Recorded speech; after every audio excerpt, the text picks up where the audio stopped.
Assalamualaikum warahmatullahi wabarakatuh.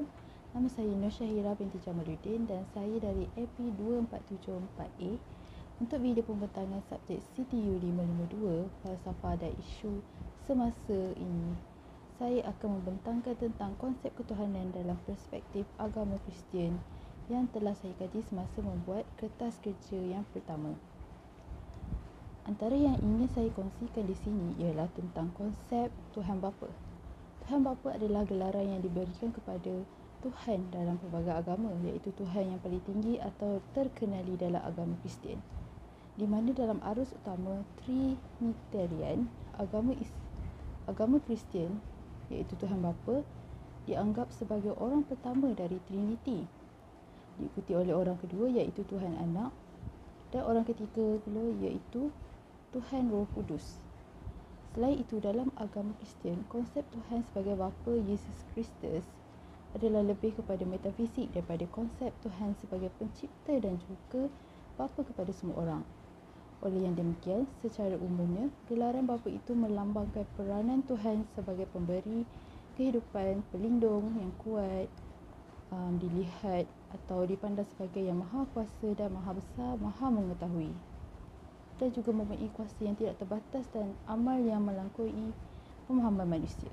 Seterusnya, bagi asal-usul Tuhan Bapa pula, mengikut kitab suci Perjanjian Lama iaitu kitab Injil, telah menyatakan secara tegas bahawa Tuhan itu hanyalah satu, iaitu pencipta segala makhluk, manakala dalam teologi ortodoks timur pula, Tuhan Bapa dianggap sebagai arch atau principium yang bermaksud permulaan, sumber atau asal kepada Tuhan Anak dan Roh Kudus, serta ia juga dianggap sebagai sumber ketuhanan yang kekal. Selain itu, Tuhan Bapa adalah orang yang secara kekal melahirkan anak dan menjadi bapa melalui anak dan Roh Kudus. Untuk ciri-ciri Tuhan Bapa pula, biasanya didefinisikan sebagai mempunyai bentuk roh tanpa jantina, biologi manusia, dan secara khusus menyatakan bahawa Tuhan bukan lelaki atau wanita, tetapi dia adalah Tuhan. Walaupun Tuhan tidak pernah secara langsung disebut sebagai ibu, kadang-kadang sifat keibuan dapat ditafsirkan dalam Perjanjian Lama. Manakala bagi sifat-sifat Tuhan Bapa pula adalah merupakan ciri khas Tuhan dalam teologi agama Kristian. Antara sifat Tuhan dalam agama Kristian ialah aseity, iaitu kebolehan, keabadian, pemurah, kesucian, penyayang, maha kuasa, kebenaran dan sebagainya. Hal ini ditambahkan lagi dengan mengatakan Tuhan adalah summum bonum, yang bermaksud kebaikan tertinggi atau hakiki. Oleh itu, semua kebaikan yang ada pada makhluk apapun telah diturunkan dari Sang Pencipta, tetapi tidak pada kebaikan Tuhan, kerana itu adalah inti dari sifat kekalnya. Seterusnya adalah tugas-tugas Tuhan Bapa. Yang pertama, Tuhan Bapa menghasilkan anak selama-lamanya. Kedua, Tuhan Bapa adalah merupakan pengarang dekret atau pembuat peraturan yang melaksanakan semua yang dia kehendaki. Ketiga pula ialah pekerjaan pemilihan dikatakan sebagai tugas Tuhan Bapa. Yang keempat, Tuhan Bapa yang mengutuskan puteranya iaitu Yesus Kristus untuk melakukan pekerjaan penebusan, dan yang terakhir sekali ialah tugas Tuhan Bapa adalah mendisiplinkan anak-anaknya. Antara impak atau jasa Tuhan Bapa terhadap manusia dan agama ialah setiap manusia telah diatur dalam hubungannya dengan Tuhan. Contohnya dapat dilihat dalam gambaran Adam dan Hawa dalam persekutuan perjanjian yang tegak dan penuh kasih sayang dengan Tuhan sebelum berlakunya kejatuhan. Seterusnya, setiap manusia telah ditentukan dalam hubungannya dengan makhluk lain, dan Tuhan Bapa lah yang menciptakan alam semesta dan semua benda yang ada di dalamnya, serta dia juga mengetahui setiap keperluan hamba-Nya. Baik, dalam konsep ketuhanan Bapa ini juga terdapat peristiwa penting yang menarik untuk dikaji, iaitu tentang Tuhan yang esa dalam Trinity. Perkara ini menerangkan di mana kekristian awal ianya beragam secara teologis, walaupun ianya berjalan seiring dengan waktu gerakan Katolik, iaitu sebuah organisasi yang dipimpin oleh golongan uskup di mana mereka mengaku bahawa mereka adalah pengganti Yesus Kristus serta ia juga menjadi dominan dan mengalahkan banyak kumpulan gnostik dan kuasa Yahudi. Selain itu, tidak ada ahli teologi dalam 3 abad pertama iaitu Kristian yang Trinitarian yang mempercayai bahawa Tuhan satu itu adalah tripersonal yang mengandungi orang yang sama ilahi iaitu Bapa, Anak dan Roh Kudus. Akhir sekali, untuk topik ketuhanan dalam agama Kristian ialah tempat penyembahan agama Kristian. Orang Kristian menyediakan tempat khusus untuk Alkitab dan disebabkan itu penyembahan orang Kristian agak berlainan dengan cara ibadat orang agama lain kerana penyembahan yang dilakukan sesuai dengan prinsip-prinsip yang ditetapkan dalam Holy Writ. Selain itu juga, penggunaan awal orang Kristian dalam penyembahan ialah kemenyan yang berasal dari upacara pemakaman Kristian dan kemudiannya digunakan dalam upacara pemujaan biasa. Baiklah, untuk pembentangan seterusnya iaitu pembentangan tentang ulasan artikel daripada tugasan 2 yang saya buat yang bertajuk Christian Worship, A Matter of Justice yang ditulis oleh Matt Sobin Jacob Manala.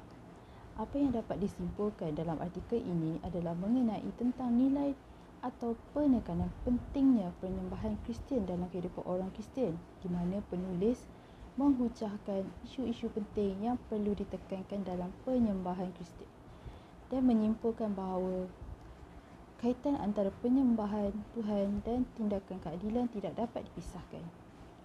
Di dalam artikel ini juga, penulis ada membahaskan tentang definisi istilah keadilan yang menyimpulkan bahawa penyembahan dan tindakan keadilan Tuhan saling berkait. Seterusnya, artikel ini juga menunjukkan bahawa amalan keadilan adalah komponen asas dalam penyembahan orang Kristian sejati dengan memperluaskan dan menganalisis hubungan antara penyembahan Kristian dan keadilan. Implikasi penyembahan Kristian yang berfokus pada keadilan telah terbukti sangat penting di mana ia dapat membantu anggota gereja dalam menerima dan menghormati kemanusiaan semua orang, terutamanya orang yang miskin, tidak berdaya dan tidak dapat menyuarakan pendapat mereka. Selain itu, ia dapat mengubah keadaan yang terdesak, membawa perubahan yang signifikan dan berkekalan dalam kehidupan orang kaya dan miskin, serta menyatakan pentingnya komuniti orang Kristian yang aktif dalam penyembahan Kristian.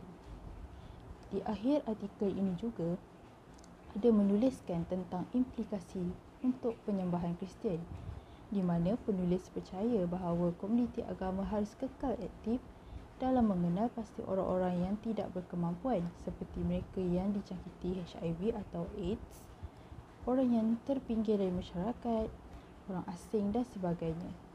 Serta pihak gereja harus melakukannya dalam keadaan kenabian, imam dan raja iaitu dengan mengajar dan menyokong serta melindungi dari penindasan dan berkempen untuk menegakkan hak mereka. Dalam artikel ini, terdapat beberapa isu menarik yang dikemukakan oleh penulis artikel, Matt Sobin Jacob Manala. Antara isu yang menarik menurut pandangan saya ialah isu memahami penyembahan Kristian dan sifatnya, di mana penulis mengulaskan maksud penyembahan yang bermaksud penghormatan yang ditawarkan makhluk ilahi iaitu tindakan untuk menyatakan rasa hormat tersebut, di mana menurut Graham Kendrick, pemujaan menyatakan nilai yang diberikan pada seseorang dan kualiti sejati kasih kita kepada Tuhan akan dibuktikan dengan kualiti dan kedalaman ibadah kita. Oleh itu, terdapat 2 perkara penting mengenai ibadat iaitu penyembahan adalah tindakan menyatakan penghormatan kepada makhluk ilahi dan pemujaan adalah ungkapan pengakuan terhadap nilai yang diberikan pada yang disembah. Di dalam isu ini juga ada diperkatakan oleh Yunani bahawa pemujaan adalah proskyrio yang membawa erti mencium, iaitu mencium tangan, maju atau sujud. Perkara ini menunjukkan sikap tunduk dan patuh. dan melibatkan pemberian diri kita kepada Tuhan, dan diperkatakan lagi bahawa ibadah sejati itu muncul dari lubuk hati dan dinyatakan dalam hubungan kita dengan Tuhan maupun dengan manusia lain. Selain itu, antara sikap yang ditunjukkan oleh penyembah terhadap orang yang disembah ialah dengan meraihkan kelayakan Tuhan, memperlihatkan sikap tunduk dan patuh kepada Tuhan, dan perbuatan mengasihi Tuhan dan umat Tuhan.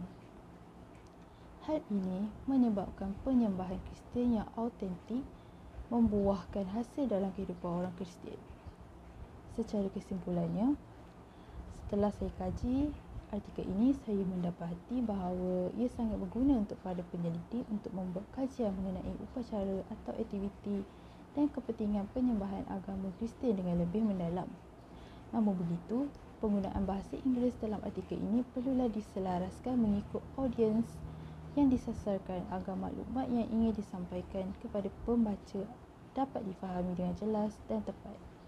Sekian daripada saya. Terima kasih.